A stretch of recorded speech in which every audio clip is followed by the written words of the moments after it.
Baik.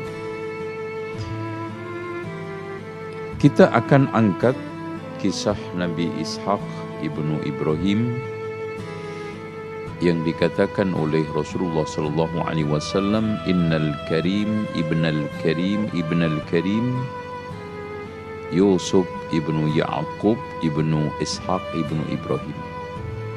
Manusia semua mulia karena Allah janjikan, wa innahu fil akhirati laminas salihin. Sesungguhnya mereka itu di akhirat dimasukkan, digolongkan orang-orang yang soleh. Allah subhanahu wa ta'ala karuniakan Nabi Ibrahim Ishaq setelah 14 tahun lahirnya Ismail, yang itu merupakan satu hibah, pemberian. Makanya Allah katakan, wa wahabna lahu Ishaqa wa Ya'qub wa ja'alna fi dhurriyyatihi an-nubuwwata wal kitab. Saya telah karuniakan hibah kepada Ibrahim, Ishaq dan Ya'qub, dan kami jadikan pada keturunan anak cucunya nubuwah dan kitab.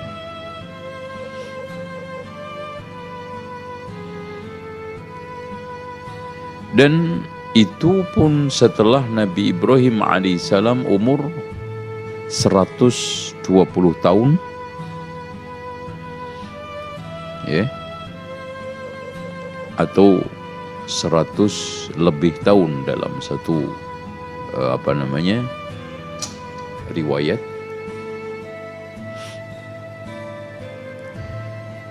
Sementara ibundanya umur 90 tahun. Jadi ini benar-benar merupakan satu hibah karunia Allah. Seorang diberikan keturunan yang sudah lama mandul pada usia lanjut, usia di mana mereka dalam kondisi yang tidak mungkin menurut akal sehat manusia untuk memiliki keturunan, ya, untuk memiliki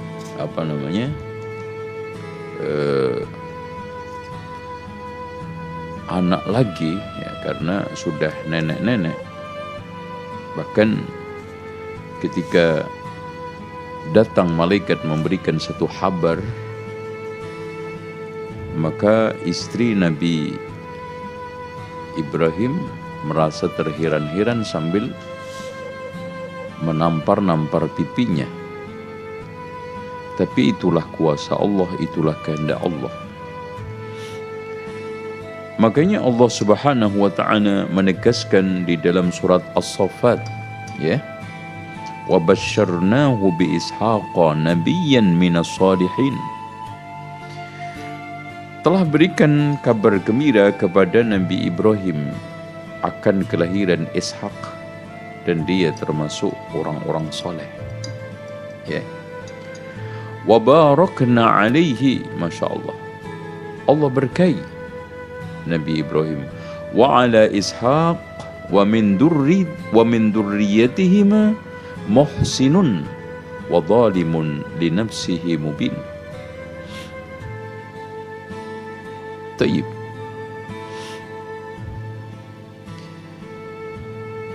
Allah subhanahu wa ta'ala menjadikan Nabi Ishaq sebagai keturunan Nabi Ibrahim, kemudian melahirkan bangsa besar yang disebut dengan Israel, ya. Nah, perlu ditegaskan di sini bahwa Nabi Ibrahim dikaruniai anak yang menjadi nabi itu Ismail, kemudian Ishaq, ya. Kemudian Ishaq menikah dengan Rifqah, yang akhirnya melahirkan awalnya mandul, akhirnya Nabi Ishak berdoa kepada Allah Subhanahu wa Ta'ala. Dengan doa tersebut akhirnya Rifqah diberikan anak, bahkan anak tersebut kembaran, ya. Yang lahir pertama kali adalah Ais, ya. Kemudian yang keduanya adalah Ya'qub, makanya dikatakan Ya'qub dari Aqib karena dia menyusul kakaknya. Bahkan ketika ada suatu riwayat dari Israiliyat memegang tumit atau kakinya Ais sehingga dikatakan Aqib Ya'qub.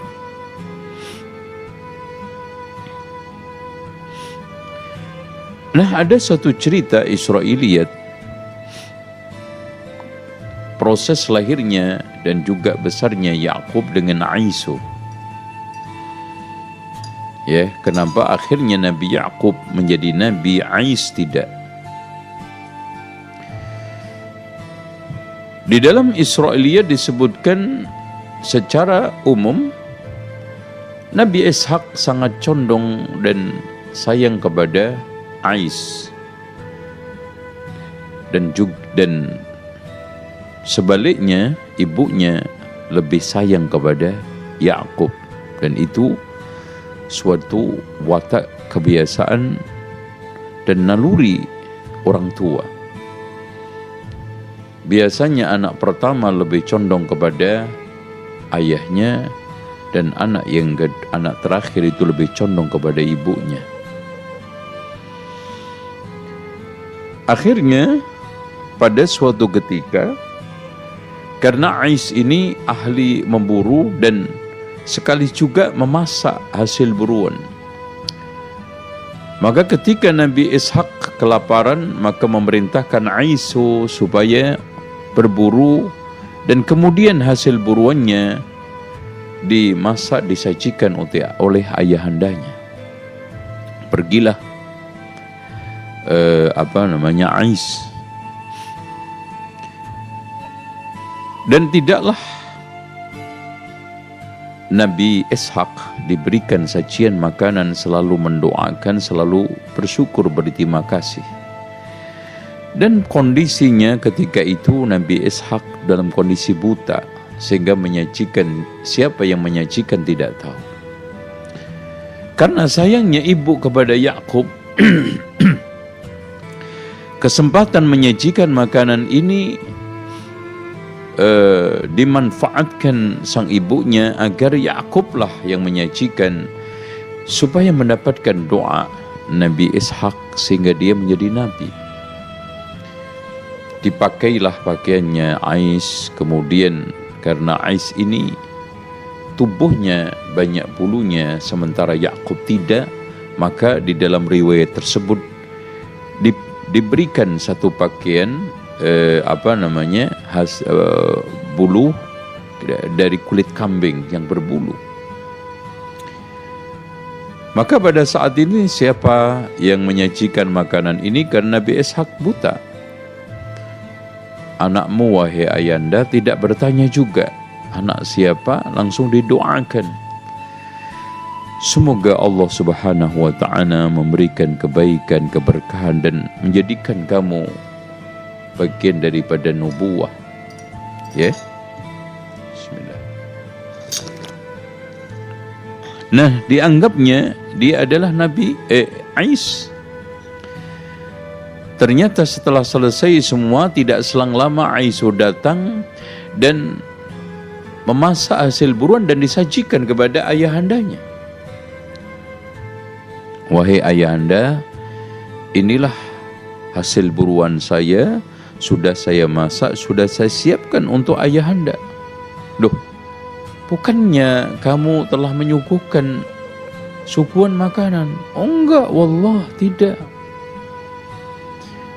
Akhirnya setelah diusut, ternyata di sini Yakub yang maju dan tidak menerangkan bahwa saya adalah Yakub, dengan harapan agar dia didoakan, diajukan oleh ibunya. Disinilah mulai terjadi gesekan, bahkan terjadi selek di dalam hati. Bahkan Ais bersumpah akan membunuh Yakub kalau nanti sepeninggalnya Nabi Ishak. Ya. Akhirnya ibunya menyarankan kepada Yakub untuk pindah hijrah ke daerah Harran, perbatasan antara Irak dengan Turki sekarang. Dan akhirnya ayahandanya menyetujuinya. Bergabunglah di sana bersama pamannya, yaitu kakaknya ibunya, Rifqah. Ya. Yang namanya tidak lain adalah Laban, ya. Maka dia di sana memulai kehidupan baru dan akhirnya menginjak usia remaja. Dan akhirnya juga mengalami puncak keremajaannya, dan menjelang dewasa dia ada suatu keinginan untuk menikah. Karena ini juga atas saran ibundanya. Akhirnya dia melihat dua anaknya yang tidak lain, anak pertama namanya Layya, yang keduanya Rahil. Tetapi Nabi Yakub memilih Rahil karena lebih cantik, sementara Layya itu ada di dalam salah satu matanya itu ada cacat, dan juga wajahnya tidak terlalu cantik. Akhirnya pinangan sudah disetujuinya, dan di dalam benak dan persepsi Yakub bahwa Harran akan menikahkan dia dengan Rahil, karena itu yang menjadi pilihannya. Katanya Laban, pamannya, mengatakan, di dalam agama dan keyakinan kami, adik tidak boleh mendahului kakaknya di dalam menikah. Makanya di sini kalau ada tradisi adik tidak boleh mendahului kakak, itu merupakan satu tradisi yang diambil dari agama-agama sebelum agama Islam, agama keyakinan Laban, yaitu pamannya Nabi Yakub. Akhirnya pernikahan dilakukan dengan mahar mengembala kambing selama 7 tahun, dan ini juga dialami oleh Nabi Musa ketika menikah anaknya atau putrinya Nabi Syu'aib alaihissalam.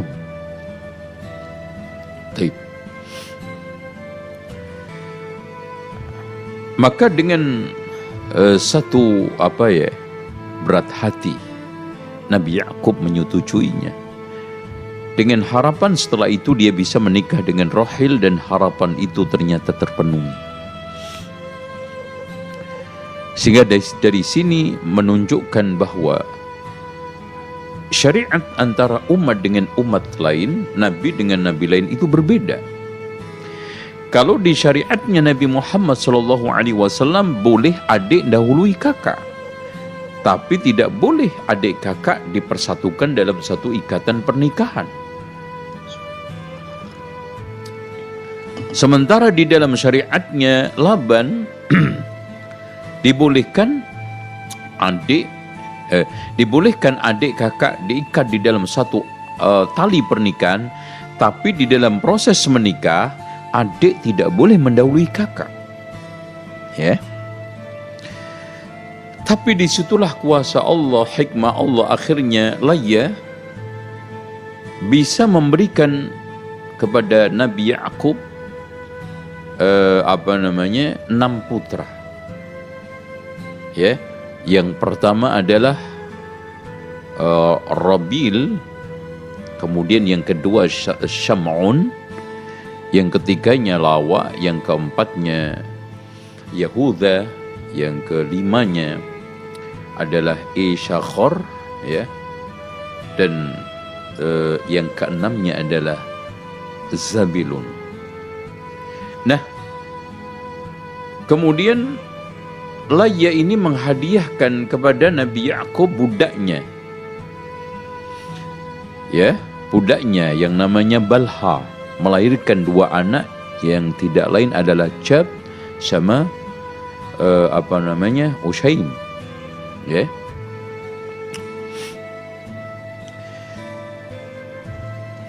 Disinilah juga kekurangan kelebihan, ya, atau Ushair ya, Jad sama Ushair. Rahil meskipun tampilannya cantik, ternyata lama tidak punya anak. Kemudian akhirnya dia memberikan budak kepada Nabi Yakub. Lahirlah anak namanya Dana sama Niftala, ya. Kemudian tidak selang lama lahirlah Nabi Yusuf alaihissalam, dan insya Allah pada pertemuan berikutnya kita akan kisahkan, ya, bagaimana kisah perjalanan dakwah hidup, ya, dari mulai kecil sampai remaja sampai berumah tangga.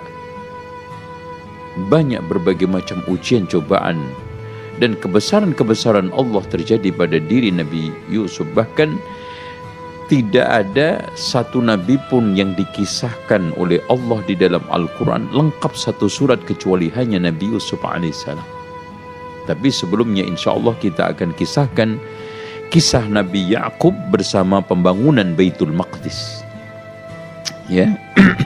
Dan proses pembangunan Baitul Maqdis atau Masjidil Aqsa dari masa ke masa, dari nabi ke nabi, sampai akhirnya Nabi Muhammad SAW insyaallah. Taib, inilah janji Allah Subhanahu wa ta'ala, dan pada akhirnya dari situ jumlah anaknya Nabi Yakub alaihissalam adalah 12. Makanya nanti kita akan ceritakan, ya, putra yang paling ganteng, putra yang paling hebat, dan akhirnya menjadi nabi dari kalangan Bani Israel yang paling banyak ceritanya, yaitu Yusuf mengatakan, ya abati inni ra'aitu ahada asyara kawkaban wasyamsa wal qamara ra'aituhum li sajidin, ya. Dari 12 anaknya Nabi Yakub inilah nanti akan berkembang biak menjadi Bani Israel yang beranak pinak, bercucu menjadi bangsa yang sangat besar, yang akhirnya mereka memiliki agama yang disebut dengan agama Yahudi, ya. Ini, dan Allah Subhanahu wa ta'ala tetapkan, waja'alna fi dzurriyyatihin nubuwwata wal kitab, telah kami jadikan pada keturunannya, yaitu keturunan Nabi Ibrahim, kenabian dan kitab. Mungkin ada pertanyaan, kenapa kenabiannya itu lebih banyak pada arah Ishak? Bahkan hampir seluruh nabi yang disebutkan di dalam Al-Quran itu adalah keturunannya Ishak dari ke Yakub, maaf, tidak kepada Nabi Ismail. Bahkan dari turunan atau anak cucunya Nabi Ismail itu yang menjadi nabi itu hanya satu, yang tidak lain adalah penutup para rasul, para nabi, yaitu Nabi Muhammad SAW. Kenapa? Bukankah seorang bapak itu selalu menginginkan keadilan kepada anak cucunya? Dan kenapa Nabi Ibrahim berdoa yang akhirnya doanya itu berat sebelah? Lebih banyak ya turunannya yang menjadi nabi dari arah Ishak bukan Ismail. Ini adalah pertanyaan yang akhirnya dijawab hikmahnya oleh Imam Fakhrur Razi di dalam tafsirnya Mafatihul Ghaib. Kata Fakhrur Razi di dalam tafsirnya Mafatihul Ghaib, di sini bukan di dalam rangka untuk menegaskan dan menegasi keutamaan kedua anaknya Nabi Ibrahim, Ishak sama Ismail dan juga keturunannya, tetapi menegasi keutamaannya Nabi Ibrahim dan juga memberikan suatu sinyalemen, sesuatu kejadian yang jauh akan terjadi. Kata Imam Fakhrur Razi, di mana umat ini, zaman umat ini setelah Nabi Ibrahim itu terbelah menjadi dua. Sebagian untuk anak cucunya Ishak, sebagian untuk anak cucunya Ismail. Gitu. Dari mulai Nabi Ibrahim sampai lahirnya Nabi Muhammad itu 4.000 tahun. Selesai. Maka tidak tertutup kemungkinan, katanya Fakhrur Razi, umatnya Nabi Muhammad juga mendapatkan jatah 4.000 tahun. Artinya, kalau sekarang ini anak cucunya Ishak di dalam menuntaskan kenabian dan misi risalah itu diberikan oleh Allah Subhanahu wa taala 4.000 tahun, setelah itu selesai, maka anak cucunya Nabi Ismail yang dimulai dari Nabi Muhammad sampai ila yaumil qiyamah itu juga 4.000 tahun. Nah, di sini sekarang sudah 2000, ya kurang 2000 tahun lagi. Ya, ini semacam analisa, semacam prediksi seorang ahli tafsir yang bisa benar bisa salah, yang dia mencoba untuk menafsiri firman Allah Subhanahu wa taala, waj'alna fi dzurriyyatihi an-nubuwwata wal kitab. Ya. Hikmahnya, keadilan Nabi Ibrahim akan doa yang dipanjatkan kepada Allah Subhanahu wa taala secara adil di dalam pembagian zaman. Anak cucunya Ishak diberikan oleh Allah masa kenabian dan risalah 4.000 tahun, begitu juga anak cucunya Ismail 4.000 tahun. Wallahu a'lam bishawab. Ya.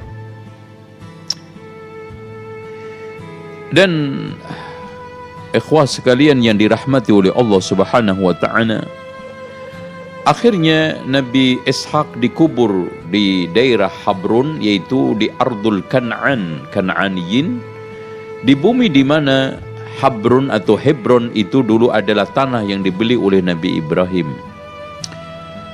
Ya, di suatu magharah Quwa, di sanalah dikubur. Kemudian Yakub juga dikubur di sana, istrinya Nabi Ishak yang Rifqah juga di sana.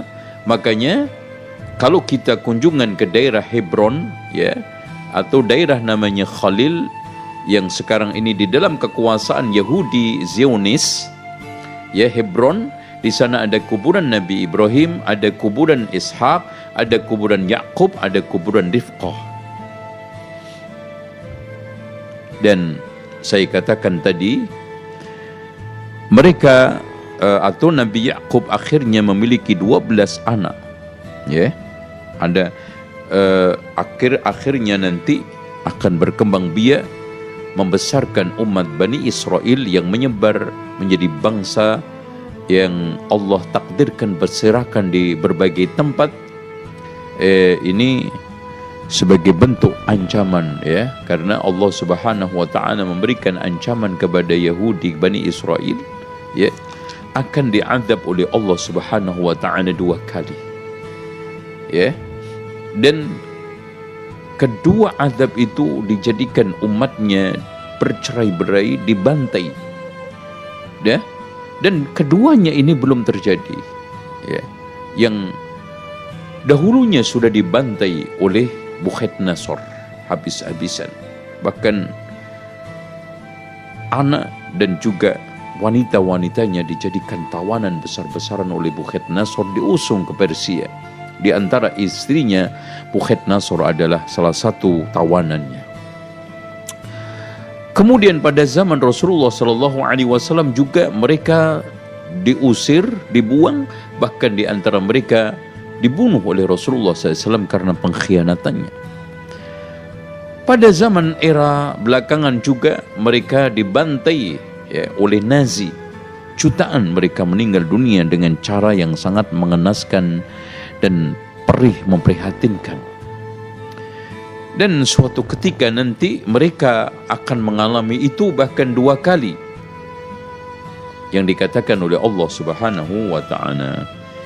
Saya kira itu kisah tentang masalah Nabi Ismail, Nabi Ishak, ya. Kemudian insya Allah kita akan ceritakan cerita Nabi Ya'qub bersama pembangunannya Baitul Maqdis, dan bagaimana kisahnya kemudian akhirnya menjadi Masjidil Aqsa. Kemudian setelah itu kita akan ceritakan Nabi Yusuf alaihissalam, kemudian Nabi Yunus, Nabi-Nabi Bani Israel, ada Nabi Yasin, ada Nabi Zakaria, ada Nabi Yahya, insya Allah. Baik, demikian kita sekarang buka tanya jawab. Tafadhal.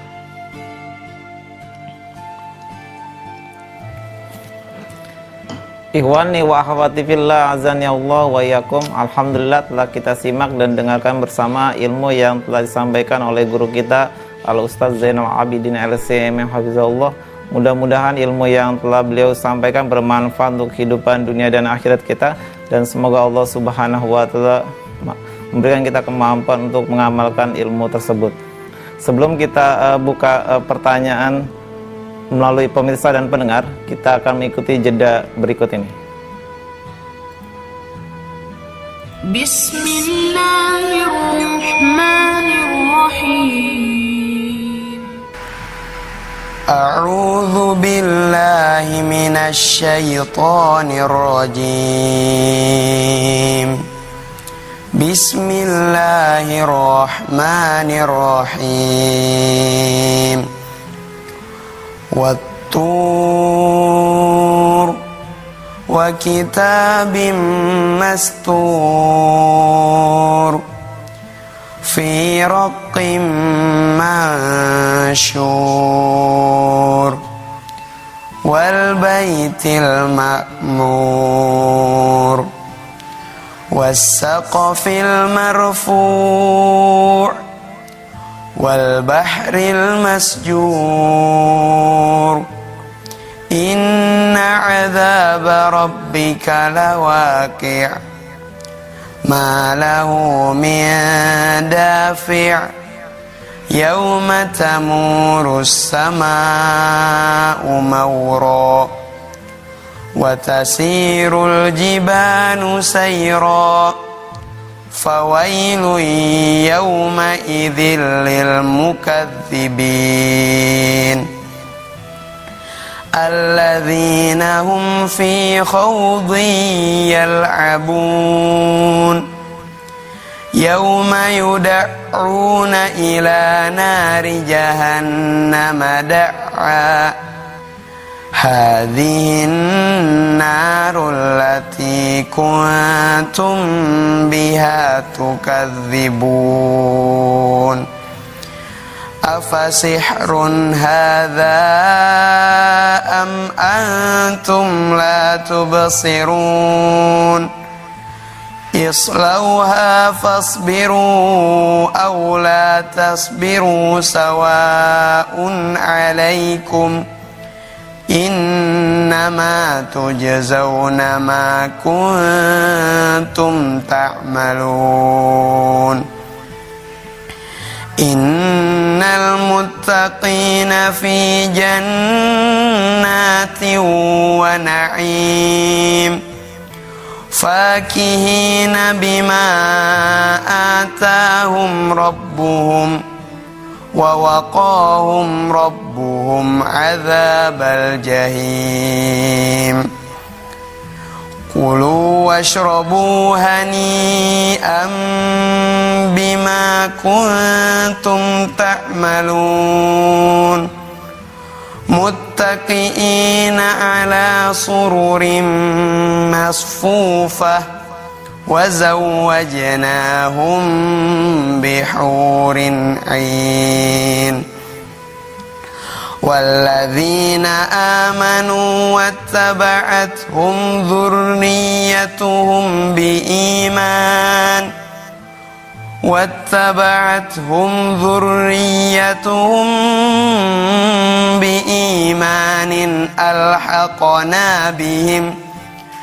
ألحقنا بهم ذريتهم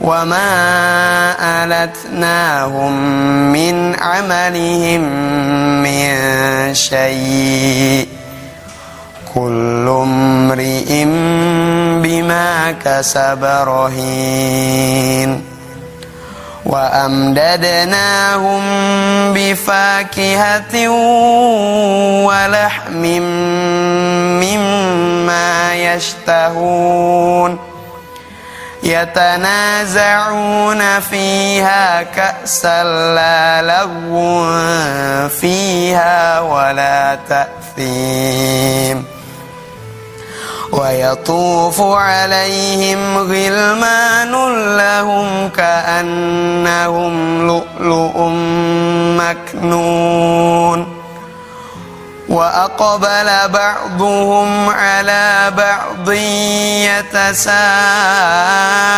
يتساءلون قالوا إنا كنا قبل في أهلنا مشفقين فمن الله علينا ووقانا عذاب السموم إنا كنا من قبل ندعوه إنه هو البر الرحيم.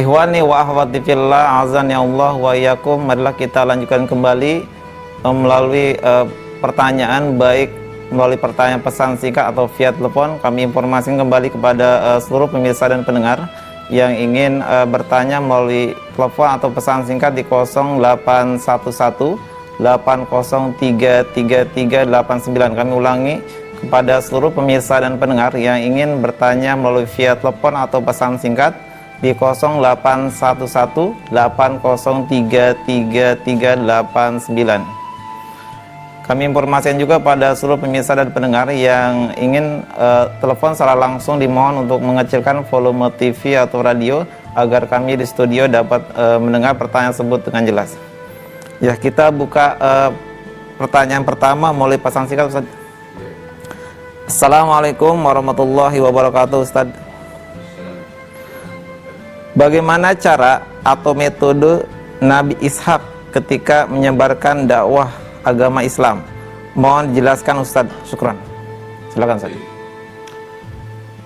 Perlu diketahui bahwa metode dakwah para rasul, para nabi, dari mulai Nabi Nuh alaihissalam, terus kemudian Nabi Ibrahim, termasuk Nabi Ishak dan juga Ismail, adalah tidak keluar dari apa yang dikatakan oleh Allah, ud'u ila sabili rabbika bil hikmah. Hikmah Nabi Nuh, kita perhatikan, sekeras penentangan kaumnya, sejorok kata-kata yang mereka lontarkan kepada Nabi Nuh, dikatakan tukang sihir, dikatakan gila, macam-macam. Nabi Nuh terus dan juga mengedepankan hikmah.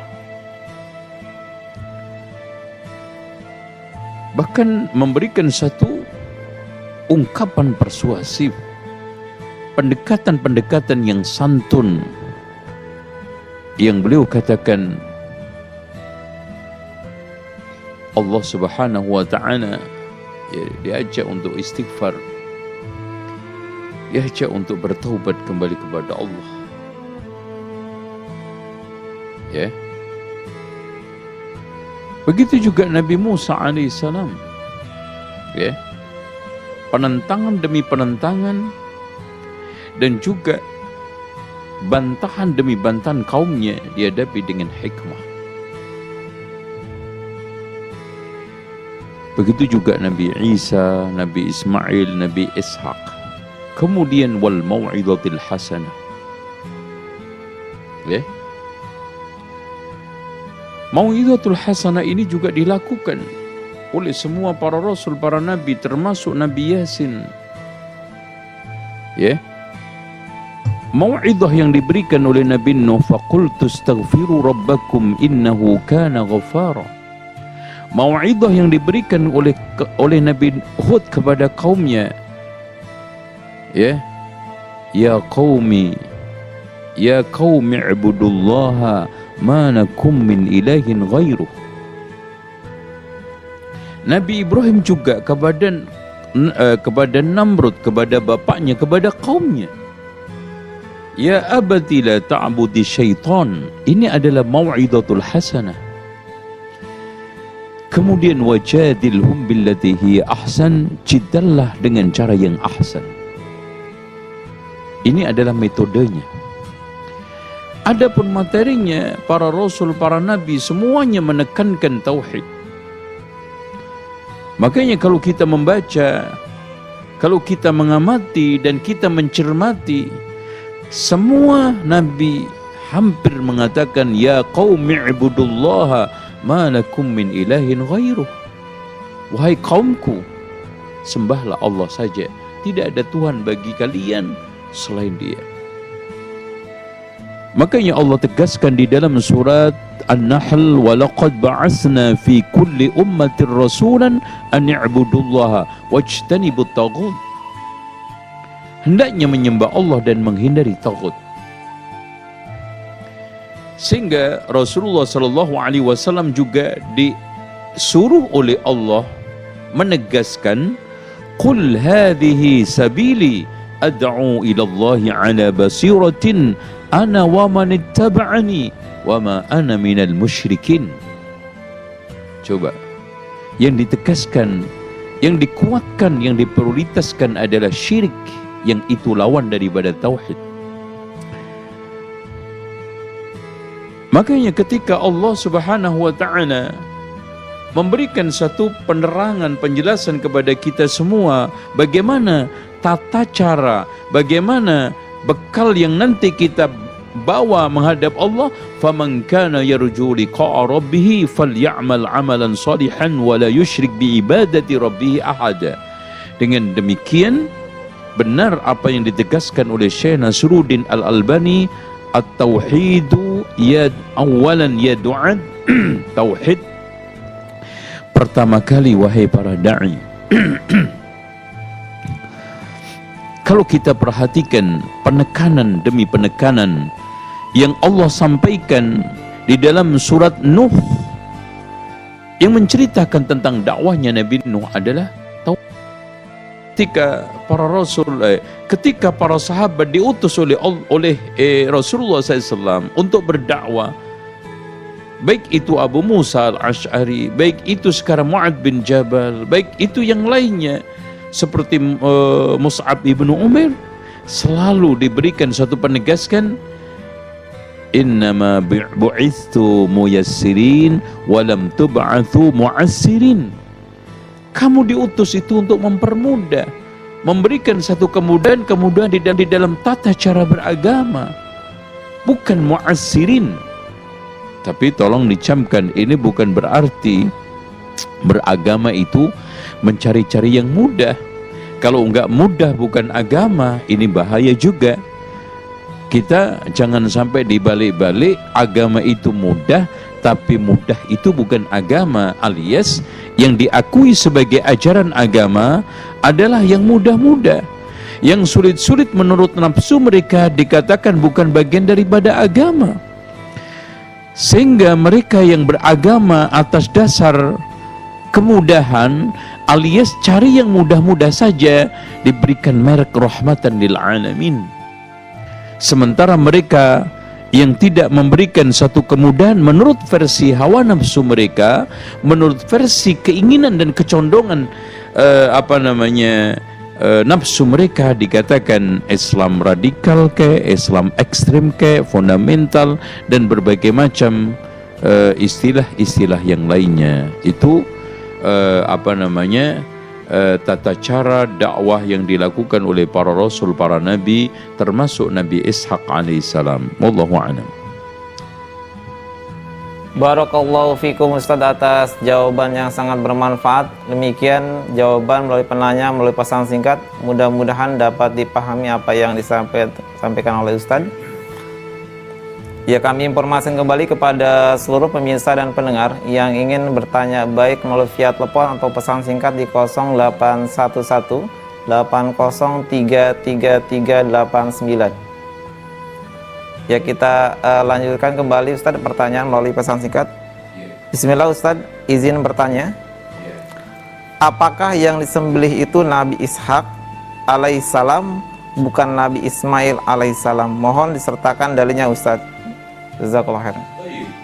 Pada pertemuan-pertemuan yang lalu kita sudah tegaskan bahwa menurut pendapat yang kuat, yang rajih, bahwa yang disembelih adalah Nabi Ismail.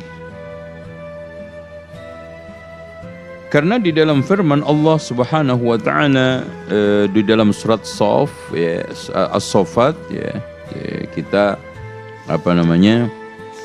coba flashback ke belakang, ya.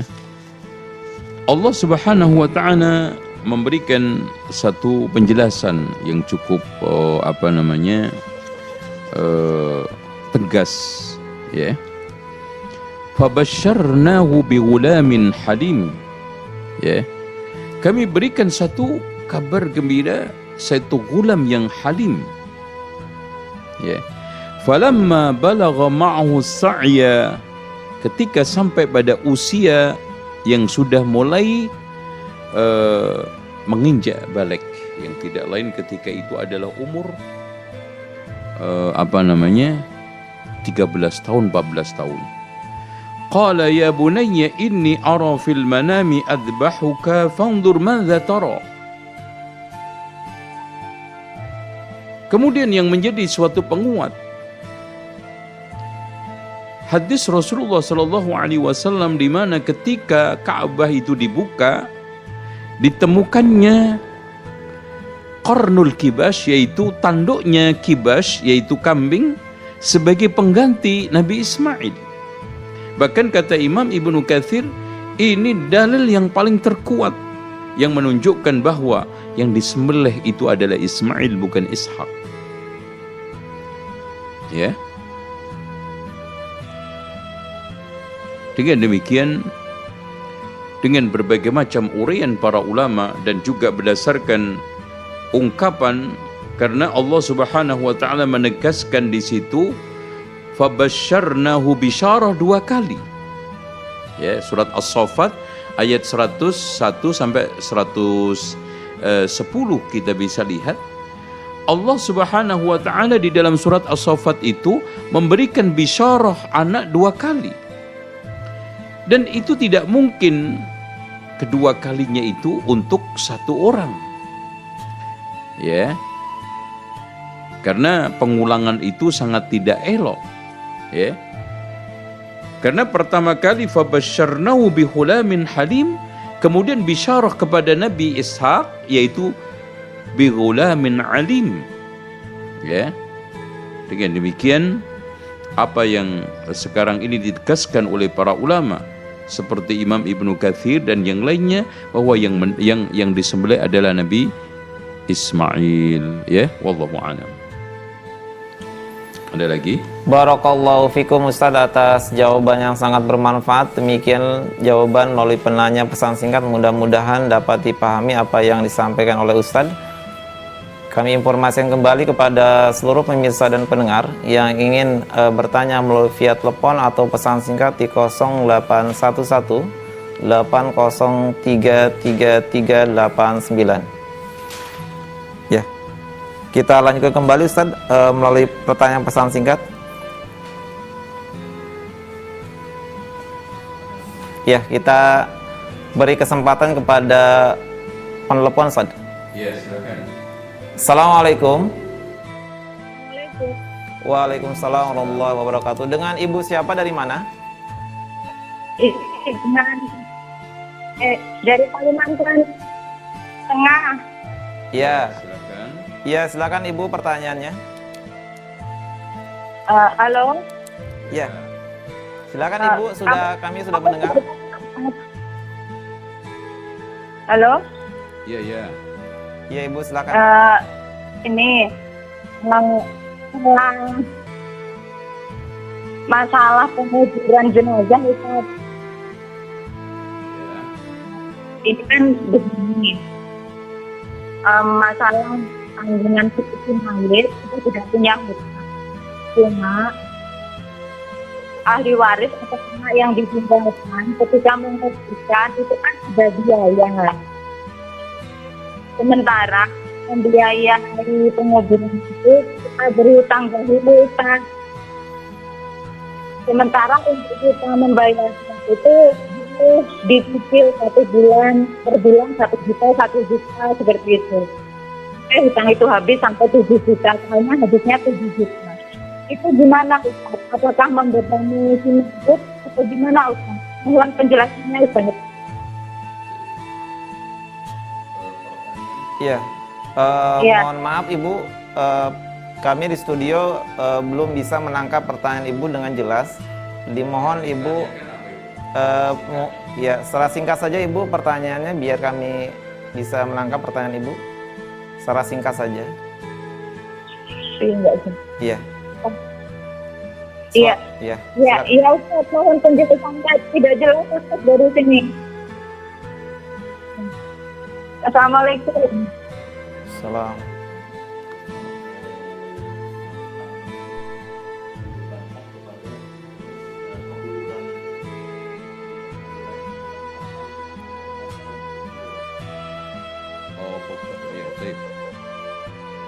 Taib. Ini ada pertanyaan, bagaimana hukum penguburan seseorang itu dibiayai lewat hutang begitu ya? Ini. Dan itu nanti hutangnya dibebankan ke mayit, bukan kepada ahli waris. Ikhwas sekalian, wabil khusus kepada penanya dan juga seluruh kaum muslimin yang dirahmati Allah. Jadi ahli waris ini ketika mayat meninggal dunia, ada seorang meninggal dunia, berkewajiban segera melakukan 5 hal. Ya. Yang pertama adalah membebaskan tanggungannya.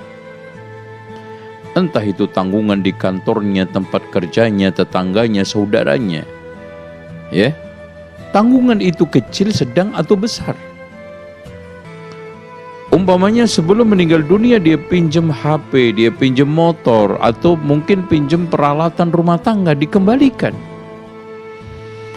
Kemudian yang keduanya adalah disegerakan penyelenggaraan jenazahnya. Dan tolong dicamkan, penyelenggaraan jenazah ini dari A sampai Z-nya itu dibebankan dari harta si mayit. Kalau memang ada, kalau tidak ahli waris mayit, kalau tidak ditanggung oleh kaum muslimin. Bukan sekarang ini beban penyelenggaraan jenazah dari mulai memandikan, mengafani, mengubur, semuanya itu dibebankan kepada mayit. Bahkan ahli waris itu wajib membayarkan hutangnya yang empatnya. Kemudian yang kelimanya adalah menjalankan menjalankan wasiatnya, Jadi ini hendaknya segera dibebaskan. Jangan ditunda-tunda. Kenapa? Karena semua orang yang sudah meninggal dunia itu tidak berdaya. Tidak bisa menambah kebaikan-kebaikan kecuali kebaikan yang ditambal, yang diberikan oleh ahli warisnya. Makanya Rasulullah SAW mengatakan, "Idza mata ibnu Adam inqata'a amaluhu." Lihat, ketika anak Adam meninggal dunia, maka seluruh amalnya adalah terputus. Illa min thalathatin, kecuali dari 3. Dan 3-tiganya itu semua amalan yang ada di dunia. Di antaranya adalah waladin salihin yad'ulah, dengan gitu, shadaqatin jariyatin, wa waladin salihin yad'ulah, aw ilmin yuntafa'u bihi, semua yang mereka lakukan di dunia. Nah, disinilah di antara sekian cara, di antara sekian uslub, di antara sekian bentuk birrul walidain anak kepada orang tua, membebaskan utang-utangnya, bukan malah sekarang ini ditimpai utang lagi. Kalau seandainya ahli warisnya tidak mampu, maka ini adalah menjadi kewajiban seluruh kaum muslimin, terutama adalah negara. Dan alhamdulillah sekarang ini untuk penyelenggaraan jenazah itu banyak lembaga-lembaga sosial dan yang lainnya untuk bisa menutup hal itu. Cuma permasalahannya mungkin yang dimaksudkan oleh penanya ini adalah selamatannya. Ini yang menjadi permasalahan. Makanya selalu saya kritik, selalu saya luruskan bahwa selamatan yang mereka sebut dengan tahlilan itu rata-rata dimanapun itu menjadi beban.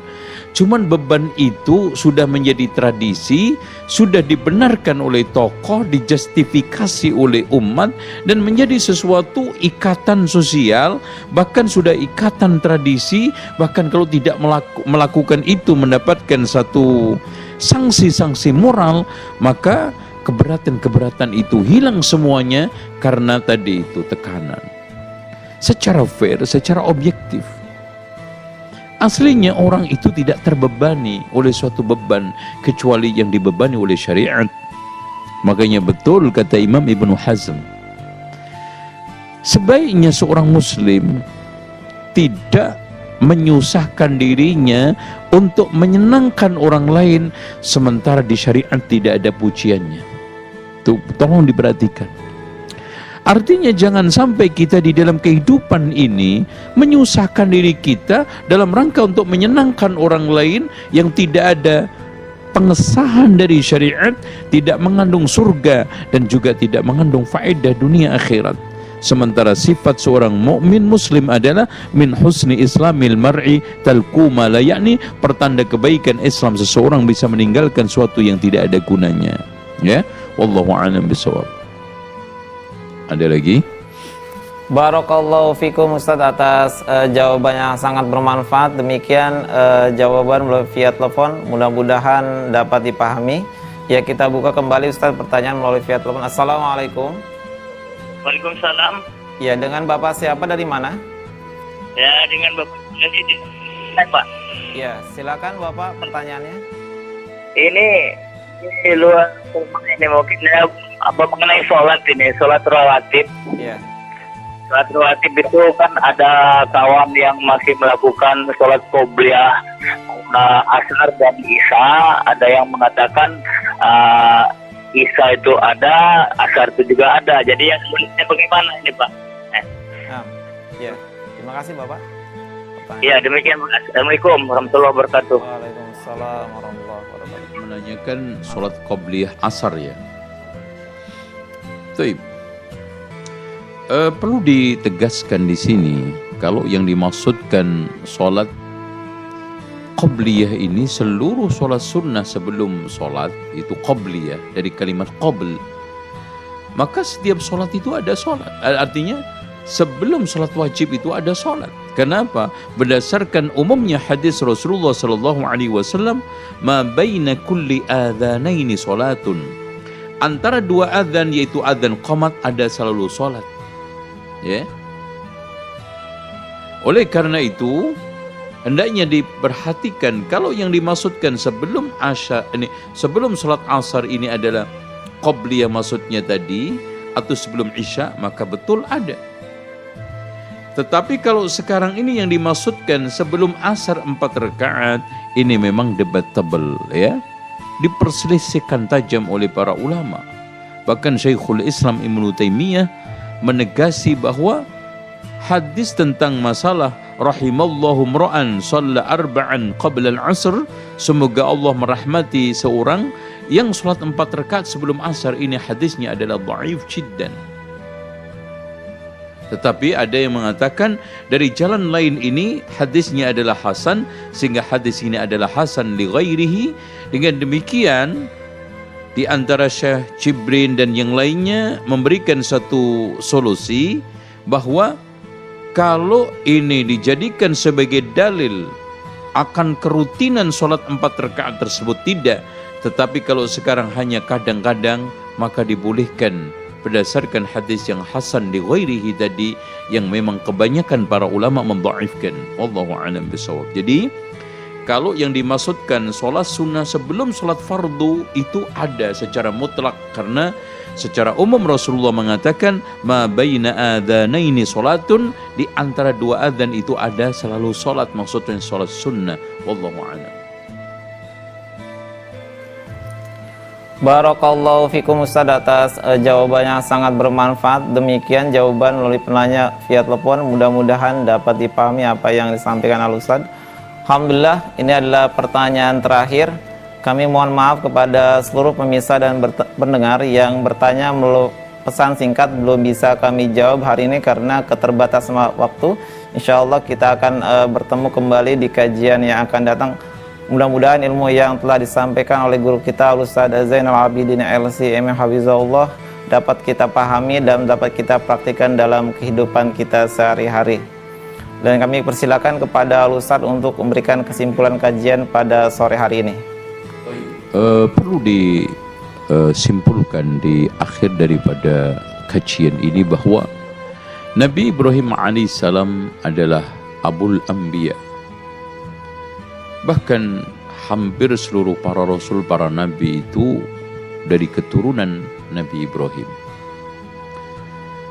yang muaranya dari kedua anaknya yaitu Ismail, yang akhirnya menurunkan Nabi Muhammad dan seluruh bangsa Arab. Yang keduanya adalah Nabi Ishaq. Keduanya memiliki kisah yang sangat banyak sekali.